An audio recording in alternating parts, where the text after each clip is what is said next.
What's up, everybody? Welcome back to another video. Today I'm going to be telling you my opinions on the recent Hyrule Warriors Age of Imprisonment trailer that was in the recent General Nintendo Direct. Let's get into it, shall we?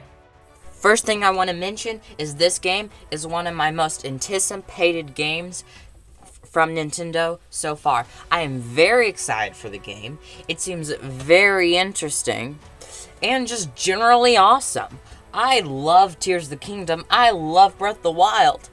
I've always considered getting Hyrule Warriors Age of Calamity. And once they announced this one, I was very excited. First, let me just tell you all the confirmed characters that are confirmed to be playable. Princess Zelda, King Rahu, Minoru, Queen Sonia, the 4 nameless original sages, and a newly revealed playable Korok. All of these characters sound awesome, especially the Korok, because as you probably know, Koroks are very little and very weak, and the trailer described this Korok as just a brave one. One just was a little bit more brave, and now this Korok is literally taking on hordes of enemies. I think it's very silly and funny that they have added just a little Korok as a playable character. And I think they're leaning heavily into Minoru and her, armor, suit thing being a playable character.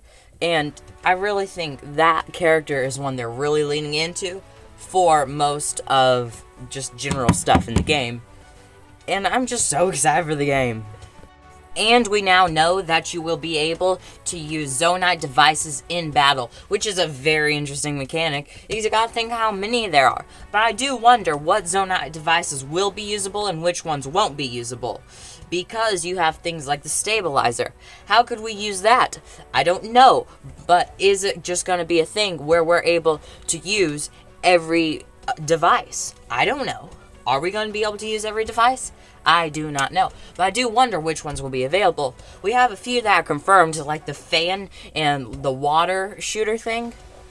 But then you got to think about all the cool weapons. You have all the Zonite technology, and when a sage uses certain technology, it will be their color, and all the sages seem awesome, but especially the 4 nameless original sages for, water, fire, electric, and wind.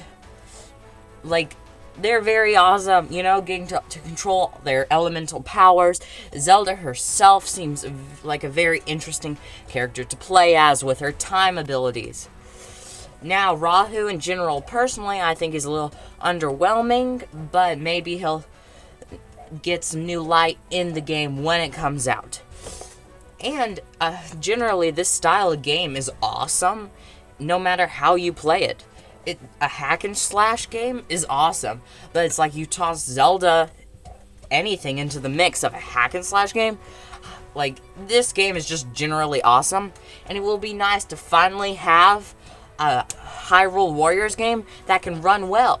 Because here's what happens. They make a Hyrule Warriors game, and it doesn't run that well because there's just so many enemies, and then a new console comes out, so you're like, okay, well, will the game run better? Well, then they make another one that doesn't run well, but now that we have the Switch 2, it is just such a powerful console that will actually have a Hyrule Warriors game that runs well and can handle all of the different enemies on screen at one time.